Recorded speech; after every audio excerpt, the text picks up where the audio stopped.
Hi, I'm Martin. Welcome to my channel. Today I'm going to show you how I transformed an ordinary shell into a computer mouse. First I had to adjust the shell itself before I could start. As you can see, the edge of the shell is curved, so the first step was to straighten the edge. It was clear I had to mount the shell onto something to make it better movable. Therefore, the bottom of the shell has to be flat.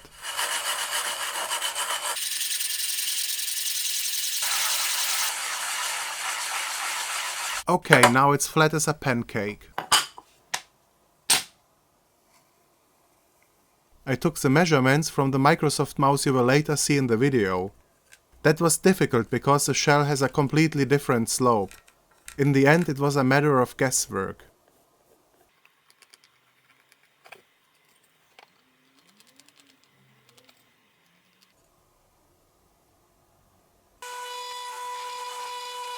I used diamond-studded grinding tips, 2 different types. They are not expensive. They are being sold regularly in our discount market. 12 tips for $8. The same with the grinding wheels, they are also diamond-studded. And the driller is a Dremel. The shell is very brittle. You can see how fast it starts to chip off. Finally, I was hand grinding it with a very fine file to get the edges all straight.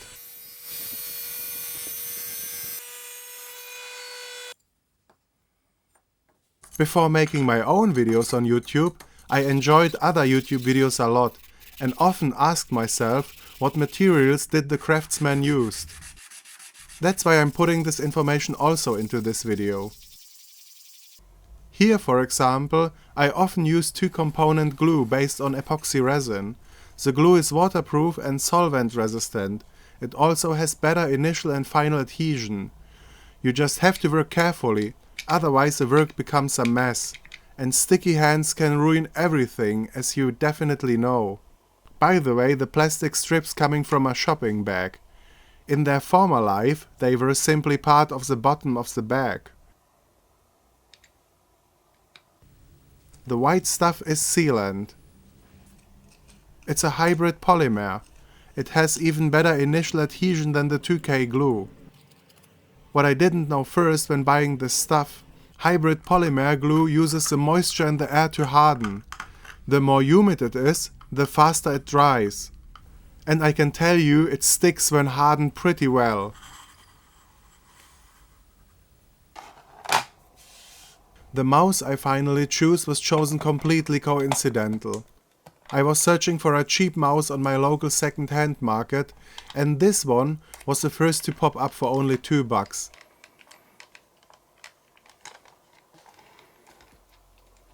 And it had one big advantage. The wheel was white. This fits the shell perfectly and better than a black wheel.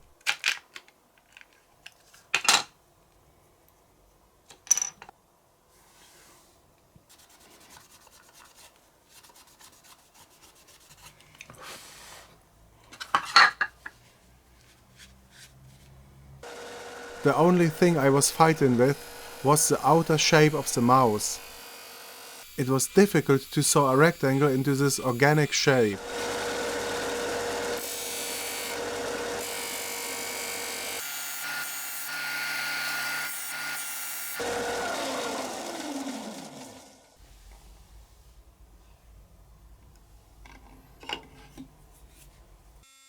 For further shaping I use the art Dremel. It's less powerful but way more controllable. Sometimes it stops itself to prevent overheating, especially when I start pressing it too much into the material. But you can turn it on again on the spot and continue working. And here I'm measuring it because it's difficult to sand the widths to the same size on the whole length.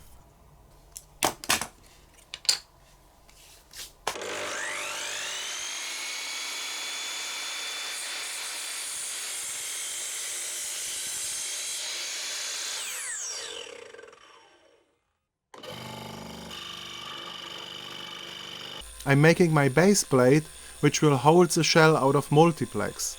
A hard and, above all, dimensionally stable wood.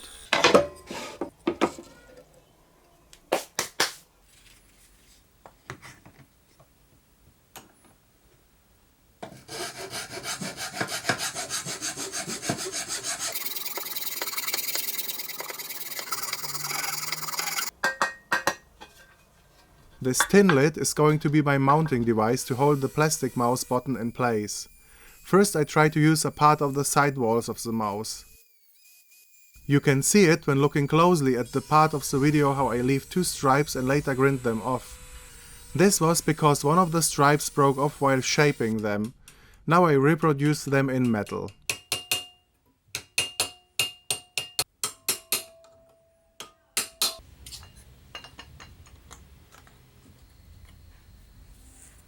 And again my favorite 2K glue. If you have a better glue to recommend, I am eager to hear it.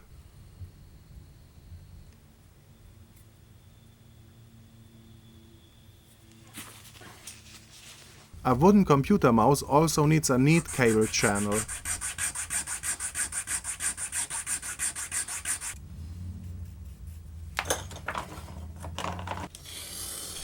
I had to think a lot before eventually choosing the cardboard, but finally decided to paint it later with 2K polyurethane paint, which is waterproof. I hope it will seal it.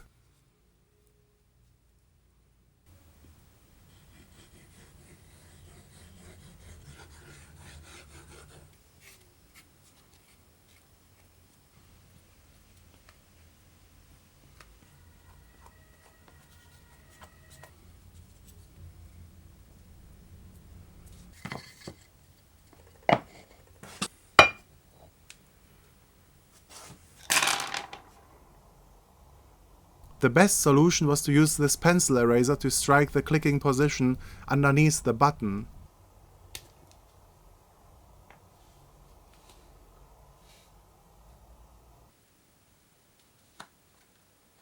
This is the most difficult part technically seen, above all because you cannot see inside on which position it should be, and the slope inside the shell makes a straight gluing impossible.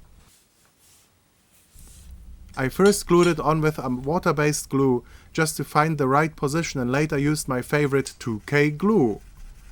Maybe I should rename the channel in 2K Glue Madness.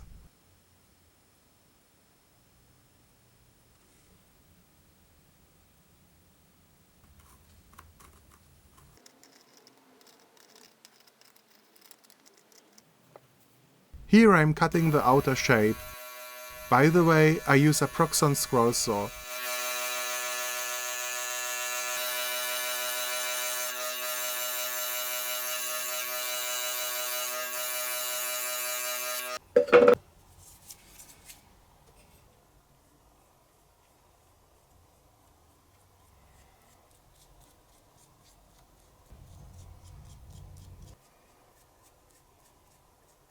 I painted the surface white.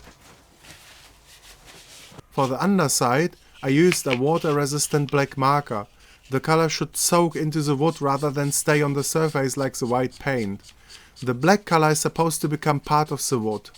An advantage when you consider that the mouse is constantly being rubbed across the table when working with it.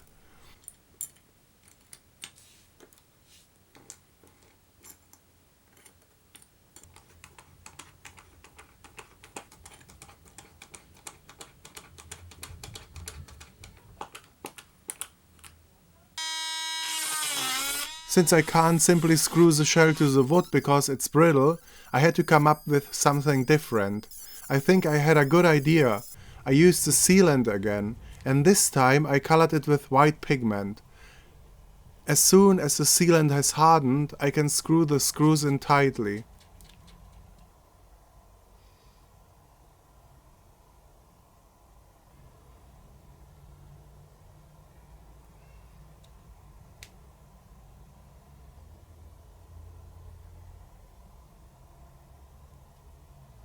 Unfortunately, I used painter's tape on the bottom and the stuff stuck really well to it. It almost ruined the bottom area. Important is, of course, to fill the holes.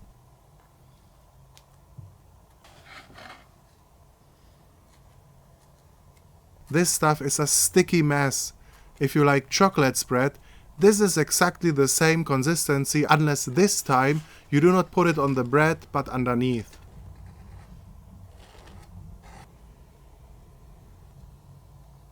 Cleaning up immediately saves a lot of time.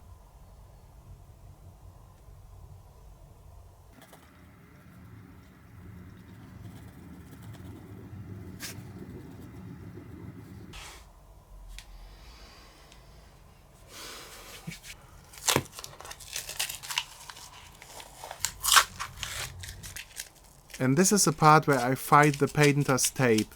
I try not to swear while the camera is running. But believe me, I was really angry.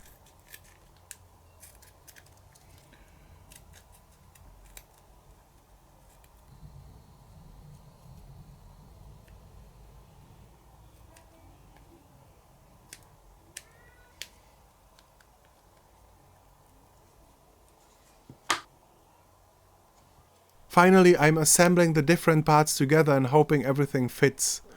Well, I was a little bit proud all worked out. Because I had enough cases in different jobs where important things did not work out. And then all this adjustment stuff starts and makes everything complicated. Sawing, grinding, gluing. I hate it.